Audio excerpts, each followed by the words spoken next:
तो मेरे डैडी को टैक्स की समस्या इसलिए है क्योंकि उनमें पैसों की समझ नहीं है? मैंने बेचैन होकर पूछा।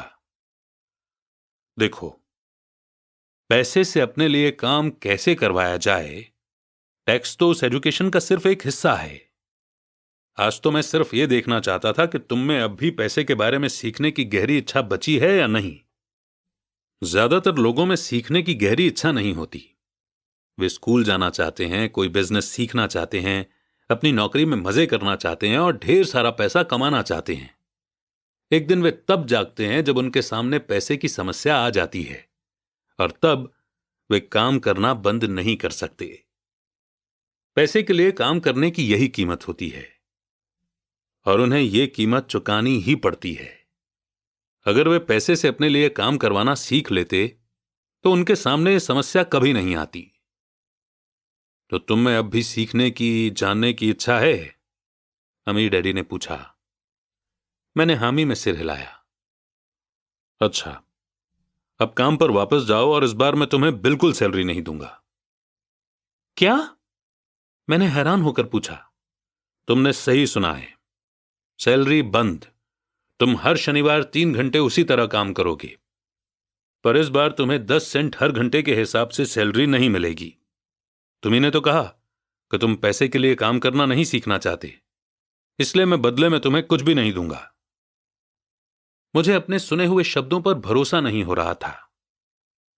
मैंने माइक से पहले ही बात कर ली है। वो पहले से ही काम कर रहा है, मुफ्त में डिब्बों की सफाई कर रहा है और उन्हें करीने से जमा रहा है। अब तुम भी जल्दी से जाकर काम में जुट जाओ। ये ठीक नहीं है, मैं चिल्लाया। आपको कुछ न कुछ सैलरी तो देनी चाहिए। तुमने कहा था कि तुम सीखना चाहते हो। अगर तुम इस बात को अभी नहीं सीख पाओगे तो तुम भी उन्हीं 2 औरतों और बूढ़े आदमी की तरह बन जाओगे जो मेरे लिविंग रूम में बैठे थे। ये लोग पैसे के लिए काम करते हैं और डरते हैं कि मैं उन्हें नौकरी से न निकाल दूं। या तुम अपने डैडी की तरह बन जाओगे जो पैसा तो बहुत कमाते हैं पर गले तक कर्ज में डूबे रहते हैं। शायद उन्हें यह उम्मीद रहती है कि ज्यादा पैसे से उनकी समस्या सुलझ जाएगी। अगर तुम यही चाहते हो तो मैं एक बार फिर 10 सेंट के अपने पुराने वादे पर लौटने के लिए तैयार हूं। या तुम वो कर सकते हो जो ज्यादातर लोग करते हैं, इस बारे में शिकायत करो कि सैलरी बहुत कम है और तुम ये नौकरी छोड़कर दूसरी नौकरी की तलाश शुरू कर दो। मेरी समझ में नहीं आ रहा है कि मैं क्या करूं, मैंने पूछा। अमीर डैडी ने अपने सिर पर उंगली रखी। इसका इस्तेमाल करो। अगर तुम इसका सही इस्तेमाल करोगे तो तुम मुझे जल्द ही इस बात के लिए धन्यवाद दोगे कि मैंने तुम्हें मौका दिया, और एक दिन तुम बहुत अमीर आदमी बन जाओगे। मैं वहां यह सोचते हुए खड़ा था कि मुझे कितना घटिया ऑप्शन दिया जा रहा है। मैं यहां अपनी सैलरी बढ़वाने आया था और अब मुझे मुफ्त में काम करने के लिए कहा जा रहा है। अमीर डैडी ने एक बार फिर अपनी उंगली को सिर पर रखा और कहा कि इसका इस्तेमाल करो। अब यहां से जाओ और अपने काम में जुट जाओ। तो सबक एक, अमीर लोग पैसे के लिए काम नहीं करते। मैंने अपने गरीब डैडी को यह नहीं बताया कि अब मैं मुफ्त में काम कर रहा हूं। उन्हें यह समझ में नहीं आता। मैं उन्हें इसकी वजह ठीक से इसलिए नहीं समझा सकता था क्योंकि मैं खुद भी इसे ठीक से नहीं समझ पाया था। अगले 3 हफ्ते माइक और मैं 3 घंटे तक हर शनिवार को काम करते रहे, मुफ्त में। काम बहुत परेशानी वाला नहीं था और वक्त गुजरने के साथ साथ ये ज्यादा आसान होता जा रहा था।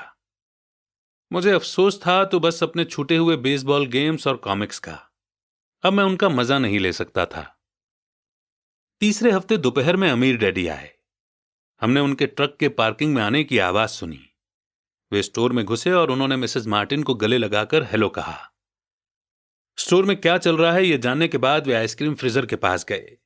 उसमें से 2 आइसक्रीम निकाली, उनका दाम चुकाया और इसके बाद मेरी और माइक की तरफ इशारा करके कहा, चलो घूमने चलते हैं। हम सड़क के पार गए, कुछ कारों को चकमा दिया और एक बड़े घास के मैदान में टहलने लगे जहां कुछ बड़े लोग सॉफ्टबॉल खेल रहे थे। दूर की पिकनिक टेबल पर बैठकर उन्होंने माइक और मुझे आइसक्रीम दी। कैसा चल रहा है? बढ़िया, माइक ने कहा। मैंने सहमति में सिर हिलाया। कुछ और सीखा? अमीर डैडी ने पूछा। माइक और मैंने एक दूसरे की तरफ देखा। अपने कंधे उचकाए और अपने सिर को नामे एक साथ हिलाया। और अब जो हम सबक सीखने वाले थे वो ये था, जिंदगी के सबसे बड़े जाल से बचना। अच्छा ये होगा कि तुम बचपन से ही ये सोचना शुरू कर दो। तुम अब जिंदगी के सबसे बड़े सबक को देख रहे हो। अगर तुम इस सबक को सीख लेते हो तो तुम बहुत ज्यादा आजादी और सुरक्षा भरी जिंदगी का सुख ले सकते हो। अगर तुम ये सबक नहीं सीख पाते हो तो तुम भी मिसेस मार्टिन और इस पार्क में खेल रहे ज्यादातर लोगों की तरह ही बन जाओगे। वे बहुत ज्यादा मेहनत करते हैं पर उसके बदले में उन्हें बहुत कम पैसे मिलते हैं। वे नौकरी की सुरक्षा के मोह में फंसे रहते हैं।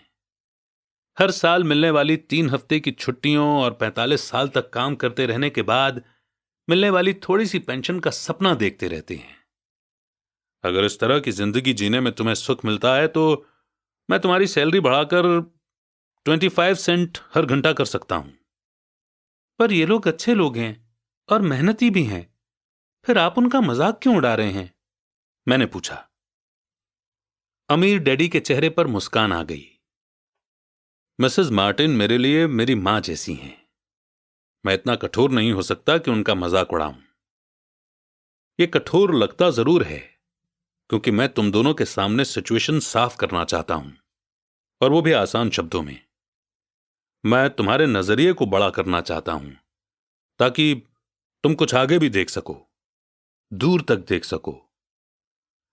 ज्यादातर लोगों को आगे देखने का फायदा कई बार सिर्फ इसलिए नहीं मिलता क्योंकि उनके देखने का दायरा बहुत छोटा होता है। ज्यादातर लोग जिस जाल में फंसे हुए हैं वे उसे देख ही नहीं पाते। माइक और मैं वहां पर सोचते हुए बैठे रहे क्योंकि हम उनकी बातों का मतलब पूरी तरह से नहीं समझ सके थे। उनकी बातें सुनने में कठोर और कड़वी लग रही थी, पर हम ये भी जानते थे कि वे हमें कुछ सिखाने की काफी कोशिश कर रहे थे। मुस्कुराहट के साथ अमीर डैडी ने कहा, क्या 25 सेंट हर घंटे का ऑफर अच्छा नहीं लगा? क्या इससे दिल की धड़कन तेज नहीं हुई? मैंने अपना सिर ना में हिलाया, जबकि असल में ऐसा ही हुआ था। 1 घंटे काम के बदले 25 सेंट मेरे हिसाब से बहुत बढ़िया सौदा था। अच्छा, मैं तुम्हें 1 घंटे के $1 दूंगा, अमीर डैडी ने शरारत भरी मुस्कान के साथ कहा। अब मेरा दिल तूफान मेल की तरह दौड़ रहा था। मेरा दिमाग चीख चीख कर कह रहा था कि इनकी बात मान लो, मान लो। मुझे अपने कानों पर भरोसा नहीं हो रहा था, पर फिर भी मैं चुप रहा। अच्छा, $2 हर घंटे के? मुझे ऐसा लगा जैसे मेरे छोटे से 9 साल के पुराने दिमाग में किसी ने बम फोड़ दिया हो। 1956 में $2 हर घंटे की कमाई मुझे दुनिया का सबसे अमीर बच्चा बना देती। मैं इतना सारा पैसा कमाने की कल्पना भी नहीं कर सकता था। मैं हां कहना चाहता था। मैं सौदा पक्का करना चाहता था। मुझे नई साइकिल दिख रही थी, नए बेसबॉल के ग्लव्स दिख रहे थे। मेरे पास कड़क नोट देखकर मेरे दोस्तों की जलन और तारीफ भी मुझे साफ दिख रही थी। सबसे बड़ी बात तो यह थी कि जिम्मी और उसके अमीर दोस्त मुझे फिर कभी गरीब नहीं कह सकते थे। पर किसी वजह से मैं खामोश खड़ा रहा। हो सकता है कि मेरे दिमाग में गर्मी बढ़ जाने से उसका फ्यूज उड़ गया हो, पर मन ही मन मैं $2 हर घंटे का ऑफर मानने के लिए बेताब था। आइसक्रीम पिघल चुकी थी और मेरे हाथ पर बह रही थी। आइसक्रीम की डंडी खाली थी और इसके नीचे वेनिला और चॉकलेट के टुकड़े थे जिसके मजे चींटियां ले रही थी। अमीर डैडी हम दोनों बच्चों को देख रहे थे जो आंखें फाड़कर और खाली दिमाग से उन्हें घूर रहे थे। उन्हें मालूम था कि वे हमारा टेस्ट ले रहे हैं और वे ये भी जानते थे कि हमारे दिल का एक कोना उस ऑफर को मानने के लिए बेताब हो रहा होगा। वो जानते थे कि हर इंसान की आत्मा का एक हिस्सा कमजोर और जरूरतमंद होता है जिसे खरीदा जा सकता है, और वो ये भी जानते थे कि हर इंसान की आत्मा का एक हिस्सा मजबूत और पक्के इरादों वाला होता है जिसे कभी नहीं खरीदा जा सकता। असली सवाल यह था कि इनमें से कौन सा हिस्सा ज्यादा ताकतवर है। उन्होंने अपनी जिंदगी में हजारों लोगों की परीक्षा ली थी। जब वे नौकरी मांगने के लिए आए लोगों का इंटरव्यू लेते थे तो वे हर बार आत्माओं की परीक्षा लेते थे। अच्छा, $5 हर घंटे? अचानक मेरे अंदर शांति छा गई। कुछ था जो बदल गया था। ऑफर बहुत ही बड़ा था और मूर्खता से भरा लग रहा था। 1956 में गिने चुने लोगों को $5 हर घंटे से ज्यादा मिलता होगा। लालच खत्म हो गया था और इसकी जगह शांति ने ले ली थी। धीमे से मैं अपनी बाईं तरफ खड़े माइक की तरफ मुड़ा। उसने भी मेरी तरफ देखा। मेरी आत्मा का जो हिस्सा कमजोर और जरूरतमंद था वो खामोश हो चुका था। मेरा वो हिस्सा जिसे खरीदा नहीं जा सकता था वो आगे आ चुका था। मेरे दिमाग और आत्मा में पैसे को लेकर हुई इस जंग में शांति और विश्वास जीत चुके थे। मैं जानता था कि माइक भी उसी बिंदु पर पहुंच चुका होगा। अच्छा, ज्यादातर लोगों की एक कीमत होती है और उनकी कीमत इसलिए होती है क्योंकि हम सभी में दो भावनाएं होती हैं, डर और लालच। पहले तो पैसे के बिना रहने के डर से हमें कड़ी मेहनत करने की प्रेरणा मिलती है। इसके बाद जब हमें सैलरी मिलती है तो हमें लालच या इच्छा की भावना जाग जाती है।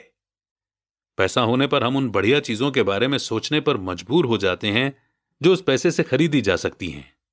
इस तरह हमारी जिंदगी का एक पैटर्न बन जाता है। किस तरह का पैटर्न? मैंने पूछा। सुबह जागने, काम पर जाने, खर्च करने, सुबह जागने, काम पर जाने, खर्च करने। लोगों की जिंदगी हमेशा डर और लालच इन्हीं दो भावनाओं से चलती है।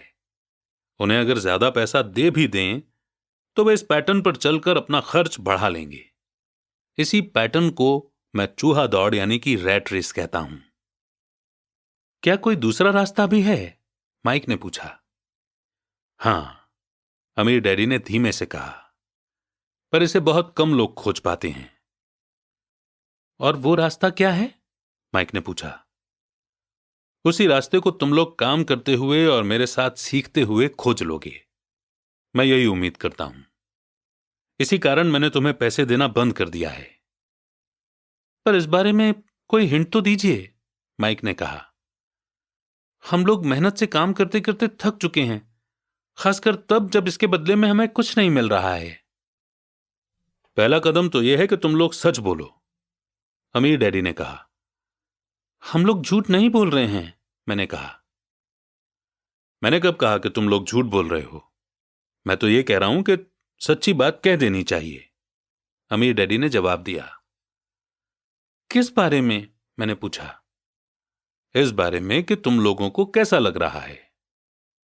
तुम्हें यह किसी और से कहने की जरूरत नहीं है, सिर्फ अपने आप से सच बोलो। आपके कहने का मतलब यह है कि इस पार्क में मौजूद आपके लिए काम करने वाले लोग, मिसेस मार्टिन, ये सब लोग ऐसा नहीं करते? मुझे ऐसा ही लगता है। इसके बजाय उन्हें हमेशा पैसा नहीं होने का डर सताता रहता है। उस डर का सामना करने के बजाय, सोचने के बजाय, ये लोग सिर्फ रिएक्ट करते रहते हैं। इस दौरान वे दिल से काम लेते हैं, दिमाग से नहीं। अमीर डैडी ने अपने सिर पर उंगली ठोकते हुए कहा। फिर उनके हाथ में कुछ पैसे आ जाते हैं और उनमें खुशी, इच्छा और लालच की भावनाएं जाग जाती हैं। और एक बार फिर वे दिमाग से सोचने के बजाय दिल से काम करने लगते हैं।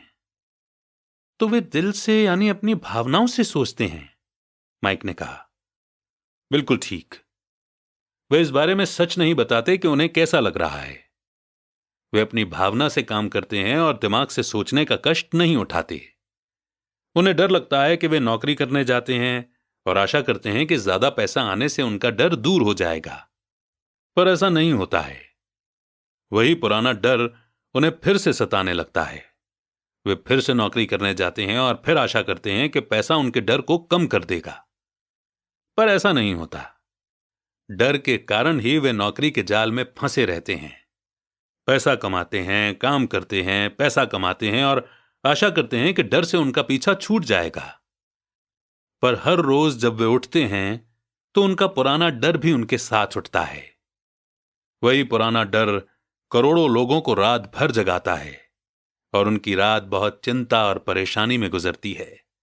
इसलिए वो उठते हैं, काम पर जाते हैं और यह आशा करते हैं कि सैलरी के चेक से उनके दिल को कुतरने वाले इस डर को वे मौत के घाट उतार देंगे। सच बात तो यह है कि पैसा उनकी जिंदगी को चला रहा है, पर वे इस बारे में कभी सच नहीं बोलते हैं। पैसे ने उनकी भावनाओं पर कब्जा कर लिया है और उनकी आत्माओं पर भी।